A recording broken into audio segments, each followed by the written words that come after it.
तो माता देवकी के जब कारागार से भगवान मुक्त कर रहे थे तो देवकी ने भगवान कृष्ण से पूछ लिया कि तू तो भगवान है,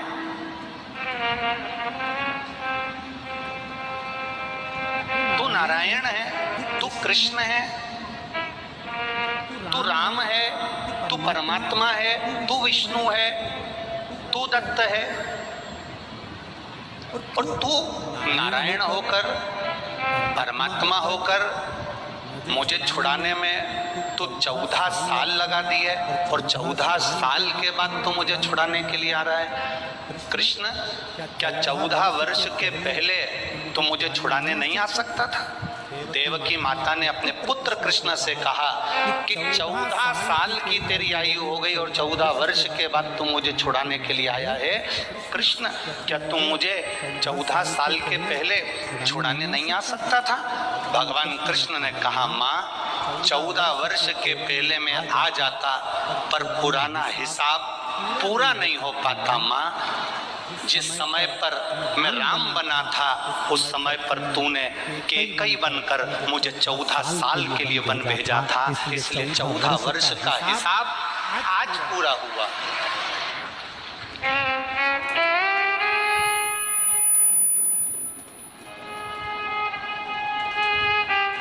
14 वर्ष का हिसाब आज पूरा हुआ है। तूने मुझे 14 वर्ष के लिए वन करा था, वन भेजा था। 14 वर्ष मुझे वन में रहना पड़ा तो 14 साल तुमको कैद में रहना पड़ा। ये हिसाब है मनुष्य जीवन का। देवकी ने कहा, अगर मैं केकई थी तो यशोदा कौन है? भगवान कृष्ण कहते हैं वो यशोदा राम अवतार में जो मेरी माँ कौशल्या थी, जो 14 साल मेरा इंतजार करी थी, वो यशोदा मेरी माँ कौशल्या। तूने मुझे 14 वर्ष के लिए वन भेजा तो 14 साल तुम्हें कैद में रहना पड़ा। वो 14 साल मेरा इंतजार करती रही, मेरा बेटा आएगा, मेरा पुत्र आएगा। रोती रही, मेरी याद में पिलकती रही, मेरी याद में अपनी आंखों के आंसू बहाती रही। इसलिए यशोदा जी की गोद में मुझे 14 साल रहना पड़ा, क्योंकि वो छोड़ना नहीं चाहती। कर्म कैसा है आपका? कर्म की गति कैसी है आपकी? पहले भी आपको कहा, आज फिर कहते हैं, मत बुरे कर्म कर बंदे वरना पछताएगा। भगवान की आंखों से तू बच नहीं पाएगा, तू बच नहीं पाएगा। अरे ओ अज्ञानी करना दान, अरे ओ अज्ञानी मत करना दान। तेरे कर्म का फल भी तू ही पाएगा, जैसा किया तूने तेरे आगे आएगा। मत बुरे कर्म कर, मत बुरे कर्म कर वरना पछताएगा। भगवान की आंखों से तू बच नहीं पाएगा, तू बच नहीं। कोई बुरा नहीं है संसार में, ना पिता बुरा है, ना माँ बुरी है, ना पत्नी बुरी है, ना पति बुरा है, ना भाई बुरा है, ना सखा बुरा है, ना सास बुरी, ना ननन बुरी, ना बहू बुरी, कोई बुरा नहीं। हम जो अदालत में तलाक लेने के लिए जाते हैं, पति पत्नी दोनों अदालत में तलाक लेने के लिए खड़े रहते हैं, हम उनसे हमेशा कहते हैं थोड़ा सा इंतजार करो, इतनी जल्दी निर्णय मत लो कि मुझे तलाक चाहिए। इतनी जल्दी मायके में जाकर मत बैठ जाओ कि मैं इस व्यक्ति के साथ रह नहीं सकती। मुझे ये बिल्कुल नहीं होना, मेरे सामने नहीं होना, मैं इसके साथ 1 मिनट नहीं रह सकती। मान लो तलाक ले भी लिया, तुमने जिद पकड़कर तलाक ले लिया और मालूम पड़े तुमने दूसरी शादी कर ली, अभी तो तुमको जो भेरू मिला था उस पे कम सिंदूर चढ़ा था, अगला जो मिला पूरा सिंदूर चढ़ा हुआ मिल गया, तो क्या कर लो? हमारा केवल इतना सा कहना है, तलाक का निर्णय लेने से पहले, अपने परिवार को तोड़ने से पहले, हम बेटे से भी कहेंगे और बेटी से भी कहेंगे, हम सास से भी कहेंगे और बहू से भी कहेंगे, हम पिता से भी कहेंगे और पुत्र से भी कहेंगे, हम बेटी के माता पिता से भी कहेंगे तो हम बेटे के माँ बाप से भी कहेंगे। कोई बुरा नहीं है, बुरा है हमारा समय। ये समय को थोड़ा निकल जाने दो, सब अपने आप अच्छा होते चले जाएगा। उस समय की कीमत को पहचाने। हम समय की कीमत नहीं जान पा रहे, हम अपने समय को नहीं पहचान पा रहे। हम सोचते हैं कि, और देखो ये तो सीधी सीधी बातें, माताएं जब हलवाई जब भोजन बनाता है इतना बड़ा कड़ाव रखता है, बड़ा सारा कड़ाव, उसमें 1 बोरी शक्कर डालता है, रवा डालता, हलवा बनाता, सीरा बनाता, उसके पास में एक पलटा होता है, बोलो होता है कि नहीं होता? वो खोचा, पलटा, क्या बोलते इधर इसको? पलटा। वो पलटा, उसका नाम ही पलटा है। पलटे का मतलब है कि उसको नीचे से ऊपर पलट देना, ऊपर से नीचे पलट देना। क्यों पलट देना? क्योंकि वो जले ना, अर्थात समय का इंतजार करो।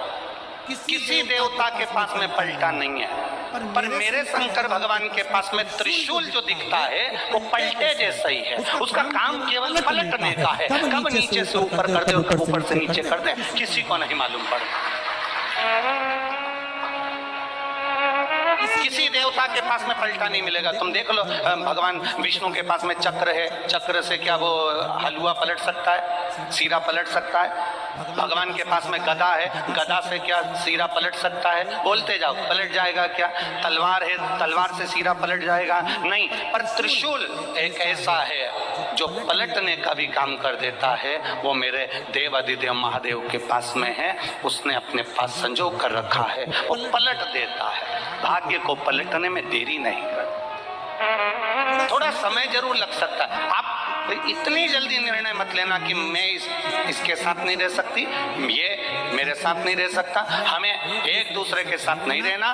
बस आज के बाद हम एक दूसरे का मुंह नहीं देखेंगे किसी के कहने पर, चाहे इधर वाले समझाएं चाहे उधर वाले समझाएं। मेरा बेटियों से, मेरा बेटों से निवेदन है, आपका निर्णय आपके पास में है। आपको सोचना चाहिए कि हम घर परिवार अगर छोड़कर, एक अपने माता पिता को छोड़कर इसके साथ अगर शादी करी है, थोड़ा एडजस्ट करने का प्रयास करेंगे।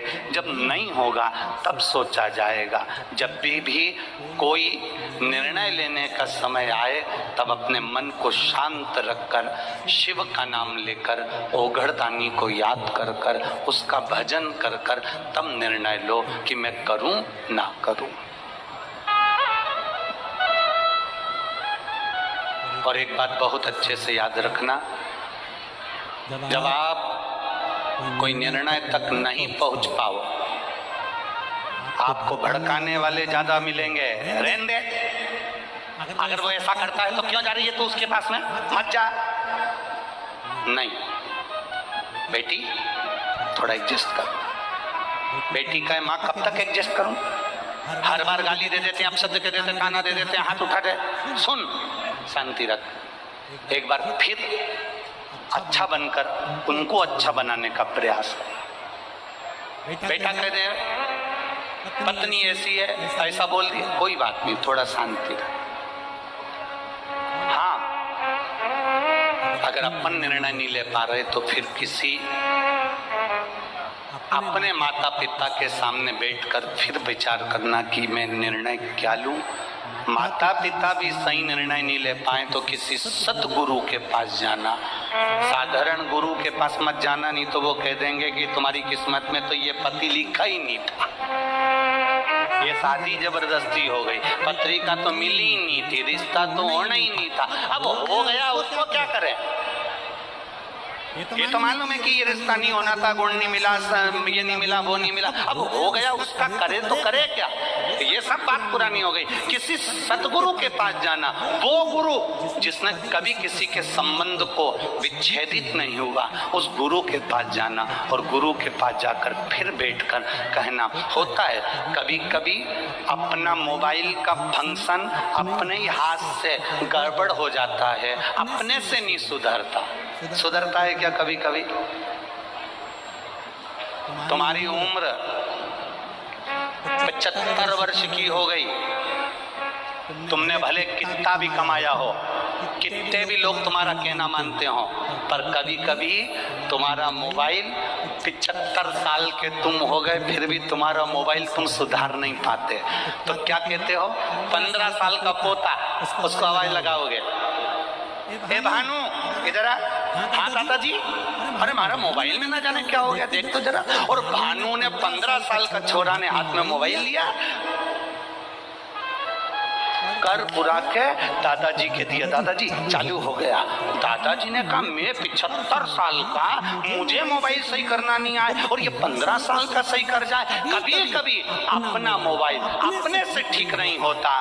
तुम ये मत सोचना कि तुम बहुत उम्र वाले हो गए, हमने कोई धूप में बाल सफेद नहीं करे, हमने कोई ऐसा नहीं करा, इतनी अकड़ में मत रहना कि कभी कभी 75 साल वाले का भी मोबाइल 15 साल का छोरा सही कर जाता है। वो स्मरण रखना अपने पास।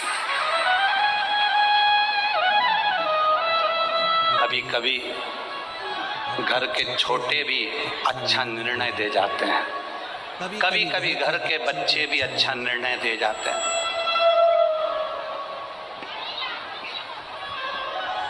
अहंकार में निर्णय नहीं लिए जाते। तुम भले 75 साल के हो गए, तुम भले 80 साल के हो गए, तुम भले 70 साल के हो गए, कभी कभी मोबाइल घर का बच्चा सुधार देता है। और अगर बच्चे से भी नहीं सुधरता, घर के व्यक्ति से नहीं सुधरता, तो फिर मोबाइल को दुकान वाले के पास भेजा जाता है। दुकान वाला कहता है इसको 7 दिन तक यहाँ पड़े रहने दो, मैं कंपनी में भेजूंगा, कंपनी से सुधर के यहाँ आ जाएगा। बोलो सही है कि गलत है? कंपनी में जाएगा, वहां से सुधर कर आ जाएगा। कितना दिन लगेगा? का 7 दिन लगेगा। बस अगर तुम्हारी बुद्धि काम ना करे, तुम्हारा चित्त काम ना करे, सही निर्णय तुम अपने बेटा बेटी के लिए ना दे पाओ, तो फिर 7 दिन के लिए शिव पुराण में जाकर बैठ जाना। कंपनी में अगर जाकर बैठ गए तो मोबाइल ठीक हो सकता है। 7 दिन कंपनी में मोबाइल को ले जाकर पटक दो, ठीक हो सकता है। शिव पुराण, मोबाइल सही करने की दुकान और पुष्कर राज कंपनी। अब 2 ही चीज एक ही जगह मिल गई तो तुम तो सुधराए हो, फिर तो क्या सोच रहा हो? अब उसमें तुम्हारे को सोचने की जरूरत है क्या? यहाँ देखो, बहुत अच्छा एक हम कहना चाहेंगे, जिन 1999 में हमने जब पहली कथा गीताबाई पारासर ने जब करवाई थी, तो वो गीताबाई पारासर इसी पुष्कर की रहने वाली और इन्हीं ब्राह्मण परिवारों में से थी जो हमारे सीहोर रह रहे। और यहाँ कई ब्राह्मण पुरोहित परिवार ऐसे होंगे जिनकी वो रिश्तेदार भी लगती होगी। इनकी रिश्तेदार खड़े होना जरा आप लोगों के, इन लोगों के रिश्ते में भी है। और कल हमारे वो पुरोहित जी हमको जो दर्शन कराने गए, उनके भी रिश्ते में है। ये एक सहज वाली बात है। तो हमारे को तो हम ये कहेंगे कि हम यहाँ कथा करने के लिए अगर आए हैं, तो हमको तो ऐसा लगता है कि हमारे परिवार में ब्रह्मा जी ने नहीं, यहाँ ब्राह्मणों ने कहीं ब्रह्मा जी से कहा होगा, तो यहाँ शंकर जी की कथा यहाँ हो रही। ये शिव तत्व है, ये शंकर की उदाहरण। पुष्करणी ब्राह्मण गीताबाई पारासर पुष्कर की रहने वाली थी, जिन्होंने पहली कथा का स्मरण करा।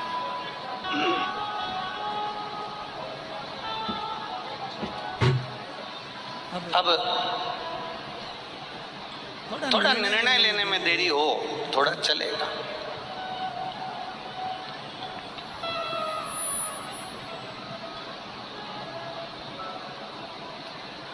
कल एक पत्र आया था, उस पत्र में किसी बहन ने लिखा था कि ब्राह्मण, संत, गुरु साधु, सन्यासी, इनको तो माया से मतलब नहीं होना चाहिए, पैसे से मतलब नहीं होना चाहिए, फिर ये धन क्यों लेते हैं, पैसा क्यों लेते हैं?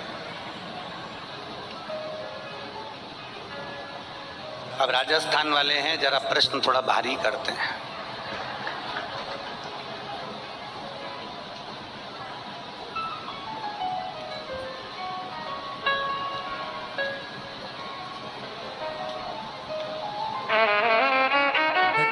तो घी खाते हैं कौन?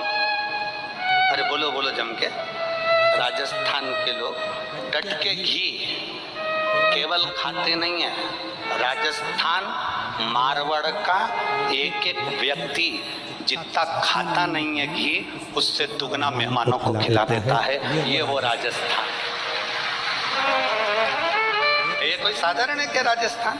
अब तो किसी ने पूछा, गुरुजी ब्राह्मण, संत, साधु, गुरु, पंडित, जितने साधु, सन्यासी, तपस्वी, इनको तो माया से मतलब नहीं होना चाहिए, धन से मतलब नहीं होना चाहिए, फिर ये पैसा क्यों लेते हैं, फिर ये धन क्यों लेते हैं, ये माया क्यों लेते हैं? तो मेरा निवेदन केवल इतना है कि संत, साधु, गुरु, सन्यासी, ब्राह्मण, ये सब तुमसे पैसा, माया इसलिए लेते हैं कि माया भी रोती है कि हमारी कब काया सुधरेगी। जब साधु संत के हाथ में आती है, साधु संत उसे भंडारे भोजन में लगा देता है, तो माया की भी काया पलट जाती है। इसलिए संत, ब्राह्मण, साधु, गुरुजन, सन्यासी, तपस्वी, साधक, उपासक, ये धन तुमसे लेकर माया की काया पलटने में लगा दे।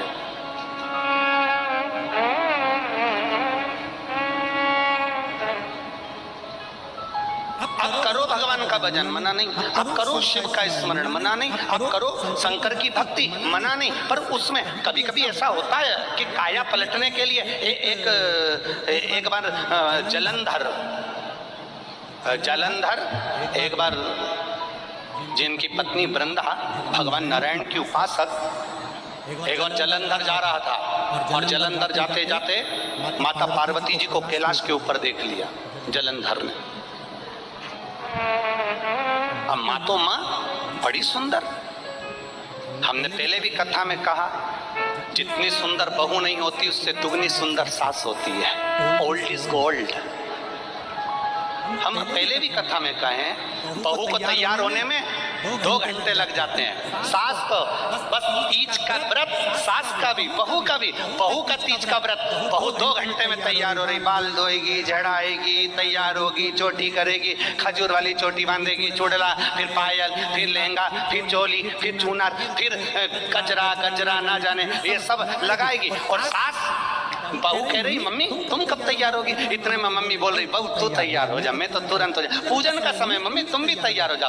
बहू 4 बजे से तैयार होने में पिली, तब जाके 7 बजे भी पूरी तैयार नहीं हो पाई। सास ने कहा हो गई, बस अब भी आई, अब भी तुरंत कमरे में गई, आधा घंटा फिर निकल गया, 7:30 बज गई और सास स्नान करी, अंदर गई, 2 मिनट में चोटी करी, एक साड़ी उसने अपनी पुरानी निकाली और पटला पटली लगा के जो सास पहन के बाहर आई, इतने में तो बहू की जान जल गई। टोकरी के देखे तो सभी कई सुंदर लग रही है, ऐसे सुंदर, गजब। कारण क्या है? क्रीम की चमक 6 महीने रहती है, 4 दिन रहती है, 8 दिन रहती है, 4 साल 5 साल रहती है, पर सास जो भगवान की भक्ति में डूबी रहती है, अच्छे कर्म की चमक जिंदगी भर रहती है। उसको जरूरत नहीं है बहुत साज और श्रृंगार करने की, उसको बिल्कुल जरूरत नहीं है, वो बस अपनी मस्ती में रहती है। कहीं अंदर, और कभी कभी तो उसको अगर लाली लगाना भी नहीं आती ना, तो उसमें से ऐसे लेके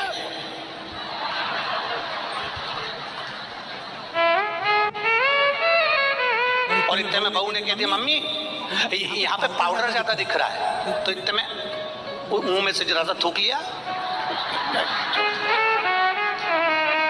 ओल्ड इज गोल्ड, उसको मतलब ही नहीं। उसकी भक्ति, उसका भजन, उसका कीर्तन, उसका मंत्र जाप, उसका स्मरण और उसका परिवार के प्रति समर्पण केवल सास का ही नहीं, बहू जो अपने परिवार के प्रति समर्पित रहती है उसको ब्यूटी पार्लर जाने की जरूरत नहीं पड़ती, वो खुद ब्यूटी क्वीन बन जाती है, अपने आप सुंदर हो जाती है,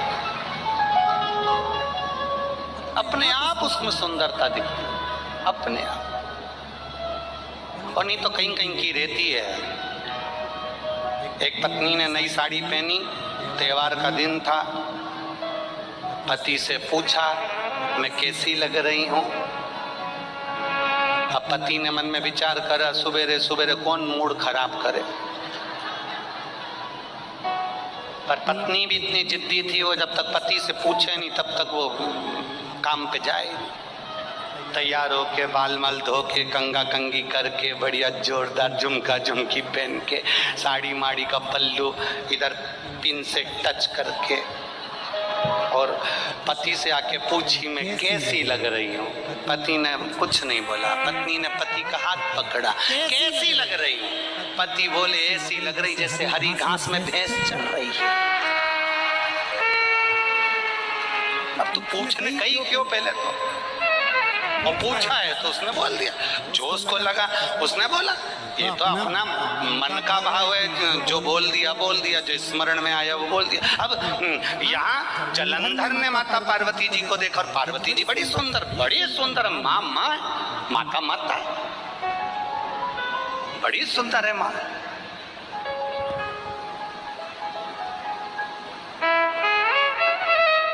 जलंधर ने देखा कि पार्वती जी बड़ी सुंदर हैं। अब जलंधर ने मन में विचार करा कि कुछ भी हो, पार्वती को मैं अपनी पत्नी बनाऊंगा।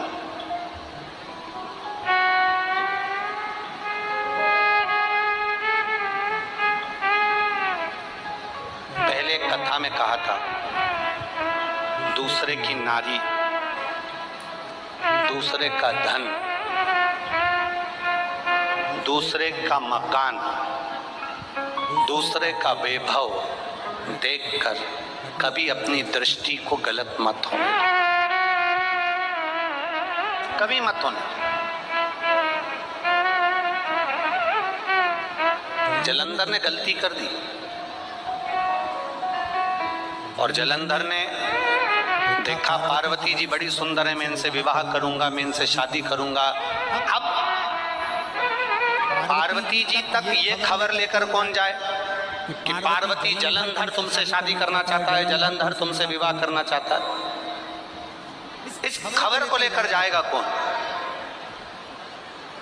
इस सूचना को लेकर पार्वती जी तक पहुंचेगा कौन? चंद्रदेव को बुलाया, चंद्र ने मना कर दिया। इंद्रदेव को बुलाया, इंद्र ने मना कर दिया। सबको बुलाया, गरुण वरुण सब आए, परंतु सबने मना कर दिया। सूचना पहुंची ब्रह्मा जी के पास में। ब्रह्मा जी ने, भगवान ब्रह्मदेव के पास में सूचना पहुंची कि जलंधर पार्वती जी के पास में विवाह का प्रस्ताव भेज रहा है, ये अच्छी बात नहीं है। और ब्रह्मा जी ने जाकर, ब्रह्मा जी ने पहुंचकर तुरंत जलंधर को समझाने का प्रयास करा। जलंधर, ये तुम्हारा निर्णय ठीक नहीं है। जलंधर, तुम किसी पर नारी पर अपनी दृष्टि दो। भगवान देवाधिदेव महादेव की धर्म पत्नी माँ जगत जननी, माँ जगत धात्री, माँ दुर्गा भवानी, माता पार्वती पर तुम अपनी दृष्टि दे रहे हो, ये ठीक नहीं है। जलंधर, ये श्रेष्ठ नहीं है। ब्रह्मा जी का काम था समझाने का, समझा रहे, पर जलंधर मानने को तो तैयार हो। कभी कभी ऐसा हो जाता है, बेटी को समझाया जाए तो नहीं मानती, बेटे को समझाया जाए तो नहीं मानता, सास को समझाया जाए तुम चुप हो जाओ, नहीं मानती, ससुर को समझाया जाए तुम चुप हो जाओ, नहीं मानते, भाई को समझाया जाए तुम चुप हो जाओ, नहीं मानते। फिर वही बात है, समय की घड़ी ऐसी चलती है जिस समय पर क्रोध जब उपजता है कोई मानने को तैयार नहीं होता, और जब पूरा काम बिगड़ जाता है तब सब आंख से आंसू ढालकर फिर रोते हैं, चुप बैठे रहते हैं। जलंधर को समझाया, जलंधर को समझाने का प्रयास करा, जलंधर को समझाने के लिए अग्रण्य आए। ब्रह्मा जी ने जलंधर को समझाने का प्रयास करा, ब्रह्मदेव ने जलंधर को समझाने का प्रयास किया, समझाया, नहीं माने। कोई राजी नहीं हुआ कि पार्वती जी के पास में विवाह का प्रस्ताव कौन लेकर जाएगा। केतु को बुलाया, केतु राजू नहीं हुआ। राहु को बुलाया तो राहु से जलंधर ने कहा, जब पार्वती के साथ अगर मेरा विवाह हो गया तो मेरा जो राज्य है राहु तुझे दे दूंगा। लालच आ गया, लोभ बढ़ गया, लालच बढ़ा।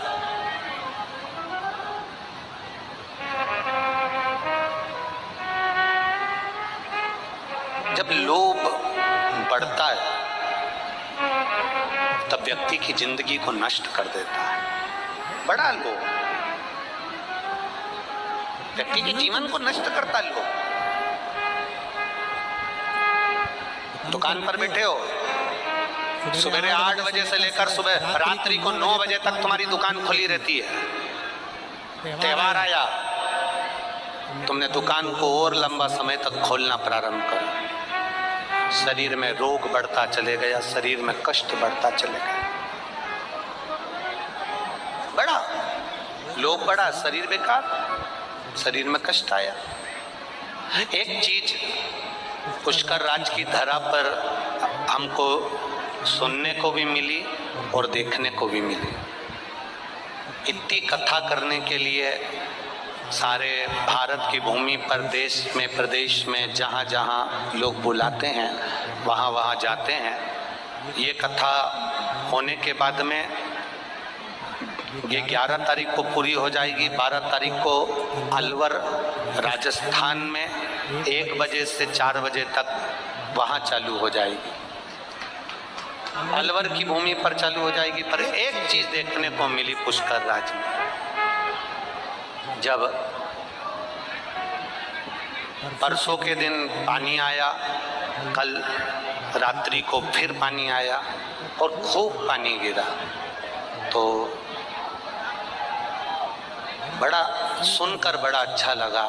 जब भक्तों ने मैसेज करा सीहोर कुबेरेश्वर धाम पर, और कुबेरेश्वर धाम से आशीष जी के पास में मैसेज आया कि गुरु जी को कहना कि पुष्कर राज में जहाँ कथा चल रही है उस कथा के आसपास में जो होटलें हैं, धर्मशालाएं हैं, जैसे ही रात्रि को पानी आया तो पंडाल की व्यवस्था देखते हुए सारे होटल वालों ने अपने अपने दरवाजे खोल दिए और सबको अपने अपनी होटल में प्रवेश दे दिया।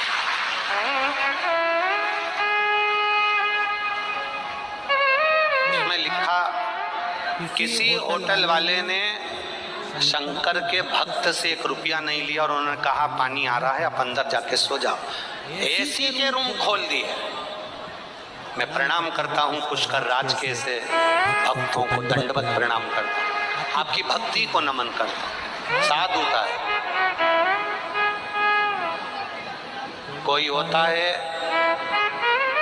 जब इतना पानी गिर रहा है, इतने सारे भगत आ रहे हैं तो लोग उसका फायदा उठाते हैं, लोग उसका फायदा उठाते हैं। और धन्य है पुष्कर राज की ये पावन धरा, और धन्य है राजस्थान के निवासी, आपको दंडवत प्रणाम है जिन्होंने इतनी सेवा की।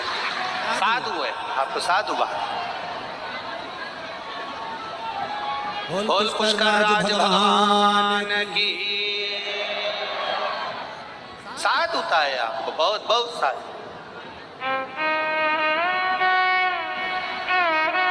होटल, अटारी, महल, संपदा, सत्ता, वैभव सब यहीं छूट जाना है। पर इतने शंकर के भक्तों के लिए आपने जो व्यवस्था करी है, इतने शंकर के भक्तों को जो आप पानी पिला रहे हो, भोजन करा रहे हो, या किसी न किसी रूप में इनकी सेवा कर रहे हो, खाली नहीं जाएगा। तुम्हारी सेवा का फल मेरा महादेव 3 महीने में लौटा कर जाए निश्चित। वो सहज नहीं है महाराज। बोल बम का नारा है, बोल बम का नारा है, सहज नहीं है मेरा महादेव, सरल नहीं है मेरा महादेव, हिसाब पूरा रखता है।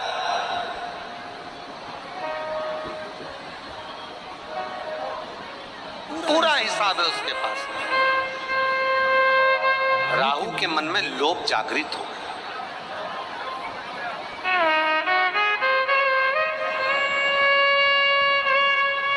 अब बहुत ज्यादा लोभ विनाश का कारण बन जाता है, बहुत ज्यादा लोभ।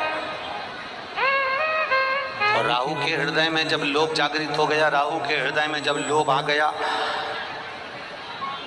क्योंकि जलंधर ने कहा कि राहु अगर पार्वती से मेरी शादी हो गई, पार्वती से मेरा विवाह हो गया, तो मेरा जो राज्य है, जलंधर कह रहा है मैं पूरा राज्य तुमको दे दूंगा।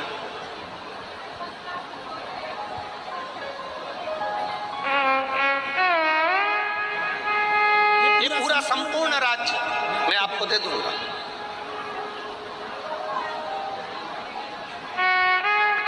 राहु ने कहा ठीक है, यदि ये संपूर्ण राज्य मुझे मिल रहा है, संपूर्ण राज्य मुझे प्राप्त हो रहा है, ये संपूर्ण राज्य अगर मुझे मिल रहा है, तो मुझे विवाह का प्रस्ताव ले जाने में क्या दिक्कत है? मैं विवाह का प्रस्ताव ले जाता हूं।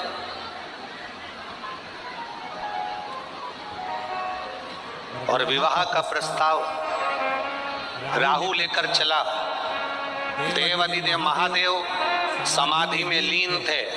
पार्वती मैया देवादिदेव महादेव के लिए सुंदर पुष्प के आंकड़े, सुंदर आनंद से आंकड़े के पुष्प की माला पार्वती जी तैयार कर रही थी।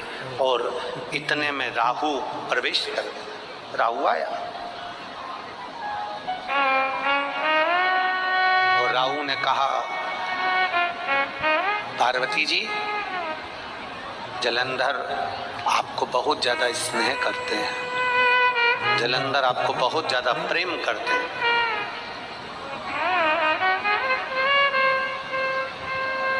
वो आपसे विवाह करना चाहते हैं। जैसे ही राहु ने कहा कि जलंधर आपसे विवाह करना चाहते हैं, सुनते से पार्वती जी को क्रोध नहीं आया, महादेव जी को क्रोध आ गया।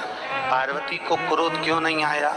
उसका एक कारण है कि अगर नारी अपने पति के साथ मार्ग से जा रही हो, महाराज, नारी अगर मार्ग से अपने पति के साथ जा रही हो और पत्नी को कोई अपशब्द कहे, तो क्रोध पत्नी में कम आकर पति में क्रोध ज्यादा आना चाहिए कि मेरी अर्धांगिनी मेरे साथ जा रही है और मेरे साथ मेरी अर्धांगिनी, बेस कम कर बाबू, मेरी अर्धांगिनी मेरे साथ में जा रही है और उसको अपशब्द कहा गया, उसको ताना दिया गया, उसको आड़ा टेढ़ा कहा गया, उसको अपशब्द बोला गया।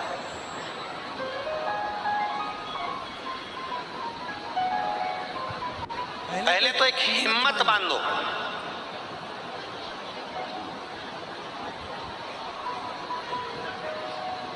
पहले एक हिम्मत बांधी है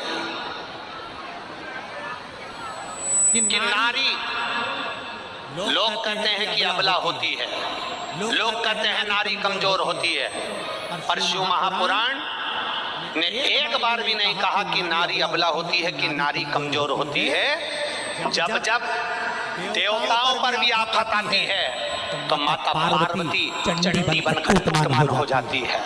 नारी ना कभी अबला होती है और ना नारी कभी कमजोर होती है।